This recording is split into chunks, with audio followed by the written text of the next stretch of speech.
Welcome. You're listening to the Malcontent News Russia-Ukraine War podcast, the show that cuts through the fog of war and updates you about the ongoing conflict in Ukraine. Don't forget to like, comment, and subscribe on Apple Podcasts, Spotify, and Google Podcasts. Hello, I'm Marina Yevshan, your host of the Russia-Ukraine War Report podcast, and today is June the 11th, 2024. It has been 3,788 days since Russia started covert military operations in Crimea, 10 years and 112 days since the start of the Russia-Ukraine war, and 2 years and 109 days since Russia expanded its war of aggression. Today's podcast looks at events that happened on Monday and Tuesday morning. During the podcast, you will find the Russia-Ukraine war map helpful to visualize the areas discussed. A link is in the podcast description. The RAM-up updates today. The Russia-Ukraine War Report is compiled by our team from around the world. Today's report includes information from our direct contacts and journalists in Ukraine, the Russian Ministry of Defense, the General Staff of the Armed Forces of Ukraine morning reports, operational commands North, South and East of Ukraine, open source intelligence, our in-house team of analysts and geospatial experts, and pro-Ukrainian and pro-Russian mail bloggers and social media channels with a track record of trying to be accurate. We have one mission: the truth, because the truth matters.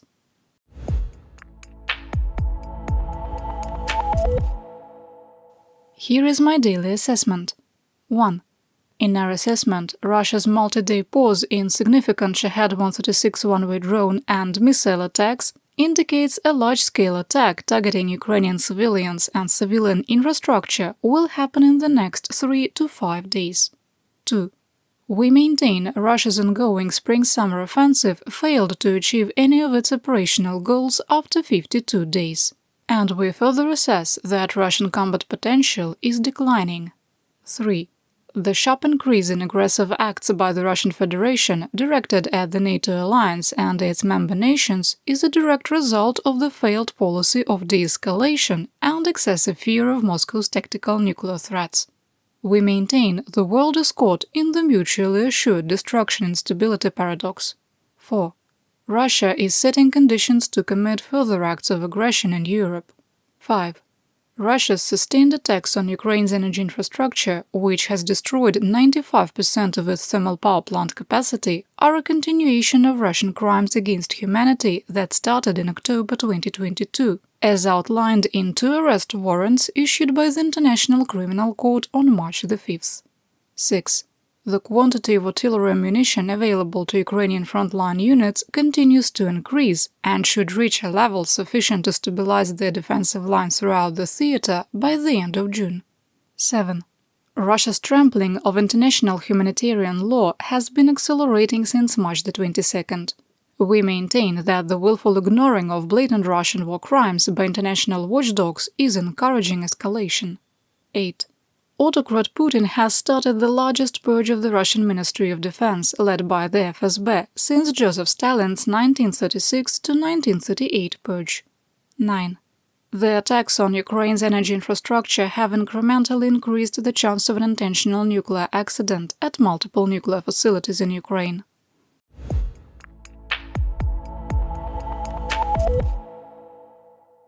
Russia carried out limited attacks on civilians and civilian infrastructure, which is typically a prelude to a coming large-scale missile and drone strike. Autocrat Vladimir Putin is obsessed with dates, and over the next week, Ukraine will attend the Ramstein Working Group, the G7 Economic Summit, and hold its Peace Summit in Switzerland. In the Kharkiv Oblast, the VKS, that's the Russian Aerospace Forces, bombed the settlement of Dergachi, killing 1 civilian and wounding 2. The VKS also attacked the city of Kharkiv with UMPK glide bombs, striking a residential area in the Saltivsky district. 8 people were wounded, 5 men and 3 women. Part of an area impacted had to be evacuated due to an unexploded bomb. In the last 10 days, Russia has only used 1 S-300 anti-aircraft missile for a ground attack in the Kharkiv Oblast. I guess Ukrainian forces destroyed the right S-300 launch sites in Belgorod. In the Zaporizhzhia Oblast, the village of Tsvetkovo was hit by UMPK glide bombs, damaging several homes. 3 civilians suffered shrapnel wounds. In the city of Kherson, a 102-year-old woman was injured in a Russian artillery strike and is in hospital. During the initial rescue response, Russia conducted a double-tap attack, targeting emergency personnel. There were no other injuries, but the woman had to be transported to the hospital in a pickup truck. Serhiy Lysak, head of Dnipropetrovsk Oblast Military Administration, reported that a minibus in Nikopol was hit by a Russian drone, wounding the 45-year-old driver.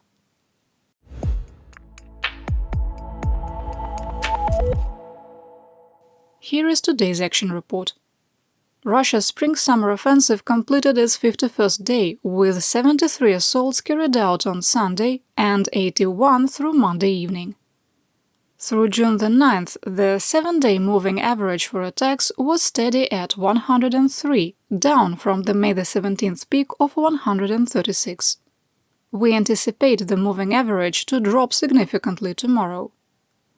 The table for Russian versus Ukrainian equipment losses was updated using information from the Oryx database through June 10, 2024, and includes the losses suffered during the Prigozhin insurrection of June 23 and 24, 2023.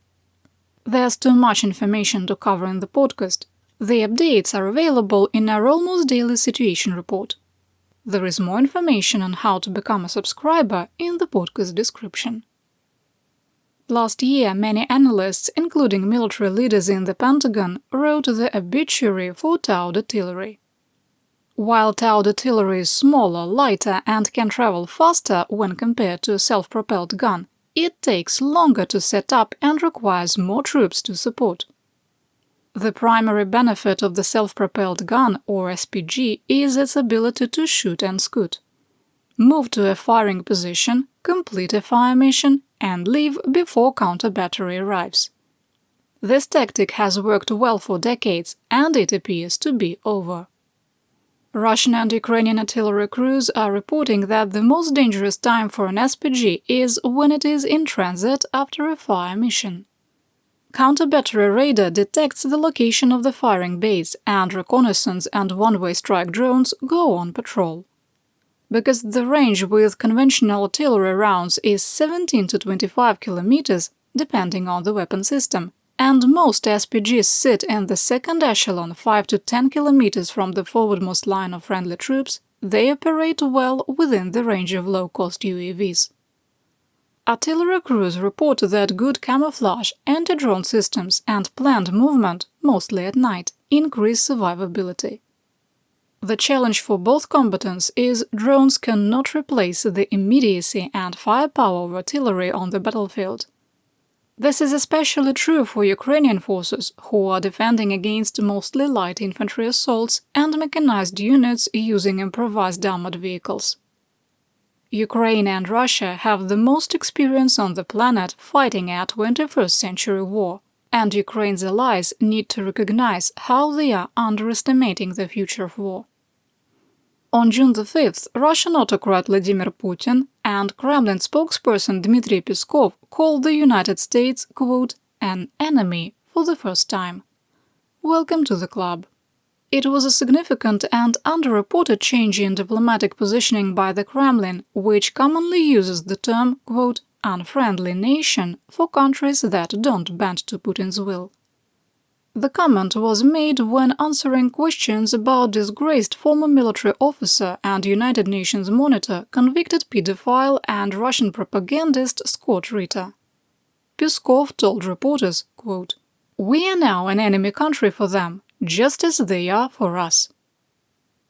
Joining a growing chorus of government, military and intelligence leaders, former director of the CIA, David Petraeus, warned that if Russia achieves victory in Ukraine, it would lead to war against NATO.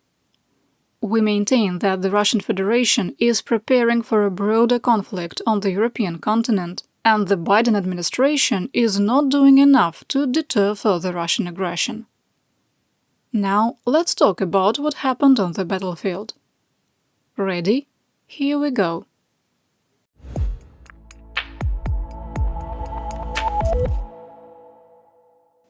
Starting in the Kharkiv Oblast, we begin in the Lipty-Vovchansk Area of Operation, or AO.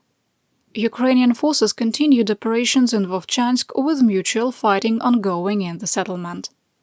There were no significant changes to the line of conflict. Russian and Ukrainian sources reported fighting continued in the settlement of Hlyboke. In the Belgorod settlement of Shebekino, a Russian war correspondent with Russia 24 and 3 Russian soldiers were injured after a POM-3, which stands for Scatterable Anti-Personnel Mine, exploded. The POM-3 was introduced by the Russian Federation 6 years ago, and the system is not Ottawa Treaty compliant. In the video released by Russia 1 showing the explosion, a Russian soldier escorting the news crew is seen holding the parachute of a POM-3. Inexplicably, despite knowing they had entered their own minefield, the photojournalist continued to move around the Russian soldier, setting off the vibration-sensitive munition. In a separate incident, Ukrainian forces struck the Nizhegol recreational facility in Shebekino with rockets fired by HIMARS, severely damaging the building. The complex was used as a field headquarters for the Russian 6th Combined Arms Army. In a rare admission of a Ukrainian attack, Russian officials reported 8 officers were missing in the debris. In the Kupiansk AO, Russian forces carried out significant attacks in the direction of Sinkivka and Stepovano-Vasilivka. The situation in Stepovano-Vasilivka is extremely difficult after Russian forces occupied Ivanivka. Continued attempts by Russian forces to advance on the settlement of Peshchane and capture the village of Berestove were unsuccessful.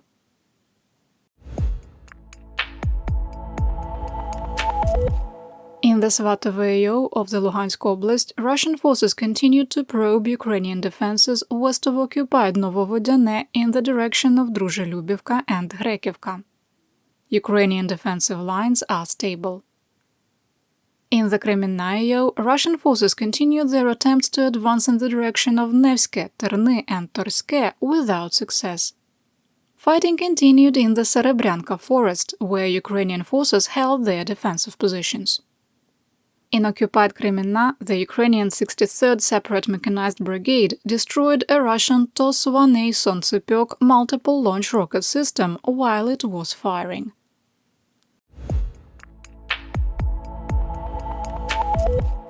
Let's talk about the Donbass and the northeastern part of the Donetsk Oblast. In the Siversk AO, Russian forces renewed their attacks in the direction of Verkhnyokamyansk from Zolotarivka, suffered losses and retreated to their defensive positions. Russian forces also tried to advance in the direction of Ivano-Darivka from the oil refinery in Verkhnyokamyanka and deeper into Spirne without success. In the Kostiantynivka AO, Russian forces paused their assaults on the eastern edge of Kalynivka, increased their attacks within the canal district of Chasiv Yar, and attempted to advance into the Novy microdistrict. A geolocated video released by Russia showing drone strikes on apartment buildings in the canal district confirmed there were no new advances.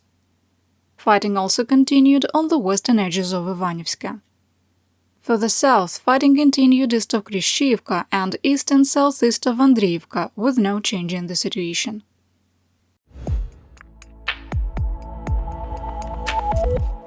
In the southwestern part of the Donetsk Oblast, the heaviest fighting continued to be in the Avdiivka AO, with Russian forces carrying out 22 attacks through Monday evening. Assaults continue from occupied Ocheretine in the directions of Novoalexandrivka, Yevgenivka and Sokil. Russian forces made marginal gains northeast of Novopokrovsk, reaching the outskirts of the village. Russian assault units tried to advance west from Umansk, suffered losses and returned to their defensive positions. Russian and Ukrainian sources reported that fighting continued east of the Karlovsky Reservoir and Vovcha River in the direction of Karlivka, with Russian forces supported by artillery and airstrikes. The Russian Federation armed forces have likely used all of their reserves of bridging equipment and have suffered catastrophic losses among the ranks of their combat engineers over the last 2 years. In our assessment, they have limited capacity to make a successful wet crossing. Further south, Ukrainian forces successfully repelled a Russian assault near the village of Nevelske.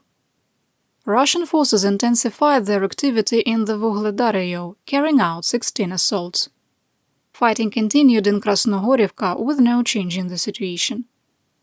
NSFI information for Resource Management Systems, or FIRMS, showed that the VKS conducted airstrikes on the southern edge of the industrial district, inside an area previously believed occupied by Russia, and in the central part of the settlement.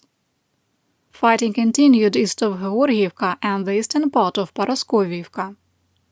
A Russian attempt to advance on Kostiantynivka from south of Novomykhailivka was unsuccessful. The Ukrainian 425th Battalion conducted a counterattack between Vodyane and Solodke, capturing several Russian soldiers. Russian forces have advanced significantly further west than previously assessed. While the geolocated video showed a Ukrainian advance, the map was adjusted to show the earlier, unknown Russian advance from Solodke.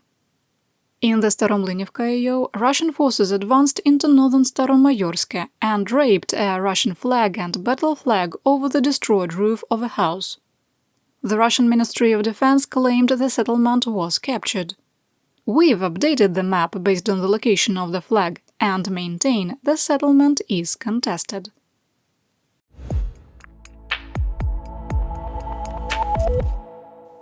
The General Staff of the Armed Forces of Ukraine reported that ATACMS strikes on occupied Crimea on the night of June the 9th and the 10th destroyed one S-400 battery near Jankoy, an S-300 battery near Chornomorsk, and another S-300 battery near Yevpatoria. During the strike, Russian air defenses turned off their radars to prevent their locations from being identified.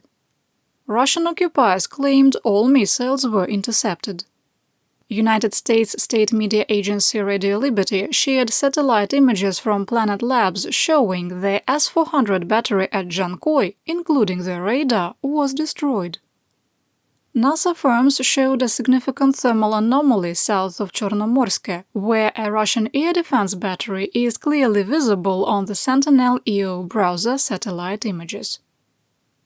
Construction of a network of air defense batteries south of Chornomorsk started in September 2023.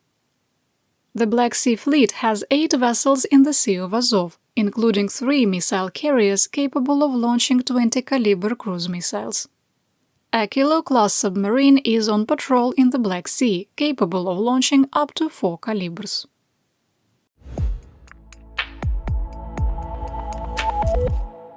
Chechen aspiring dentist Colonel General Ramzan Dondon Kadyrov came under fire from Russian mill bloggers for falsely claiming that the village of Ryzhivka was occupied.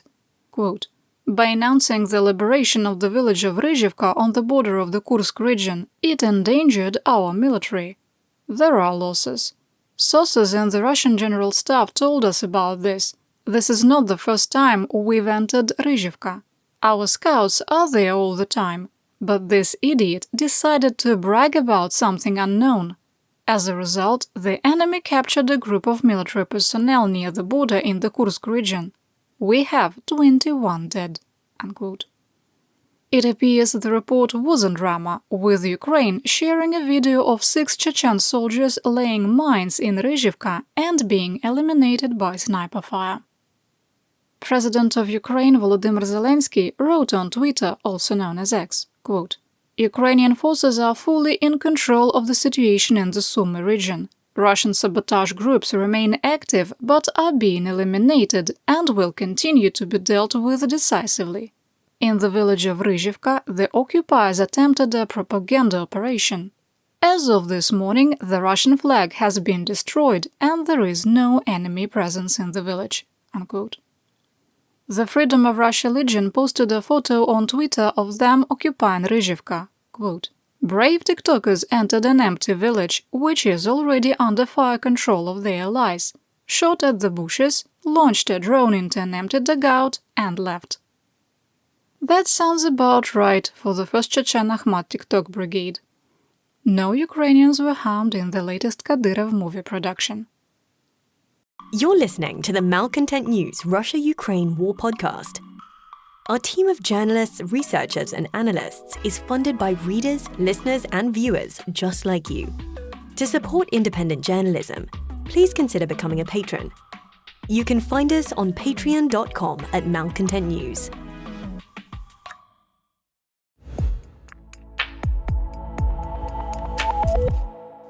Russian blogger fighter bomber confirmed that a second Su-57 Felon had been damaged by Ukrainian drones that struck the Akhtubinsk military airfield in the Astrakhan Oblast on Saturday.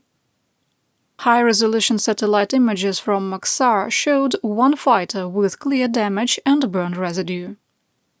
The Russian Ministry of Defense reported a Su-34 multi-role fighter crashed in a mountainous region of the North Ossetia-Alania Republic.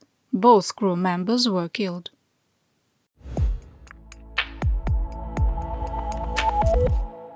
Here is my theater-wide update. The head of Ukraine's State Agency for Restoration and Infrastructure Development, Mustafa Nayem, submitted his letter of resignation, quote, "due to systematic obstructions that prevent me from effectively carrying out my duties." In his letter, he said that the budget for road repair and maintenance had been completely removed from the 2024 budget. Quote, "If this does not change, we will face complications in military logistics and product exports next season." Ukrainian military photojournalist Arsen Fedosenko was killed in the Kharkiv Oblast during a Russian airstrike. Fedosenko was a member of the Ukrainian Armed Forces and was embedded with 518th Battalion, 1st Separate Brigade.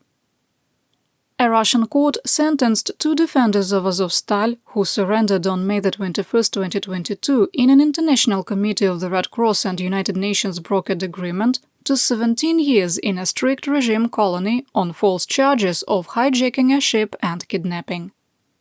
On March 25, 2018, the pair were with the Ukrainian Border Guard Service and were on the vessel that detained the Russian fishing ship Nord in the Sea of Azov. On October 30, 2018, the crew of the Nord was exchanged for the Ukrainian crews of two ships that Russia had detained in occupied Crimea since July 2014. Because the two unnamed border guards have been convicted of a crime by Russia, under international humanitarian law they are ineligible to be part of a prisoner of war swap. After a 6-year ban, the United States has lifted restrictions on providing military support to the Ukrainian 12th Special Purpose Azov Brigade.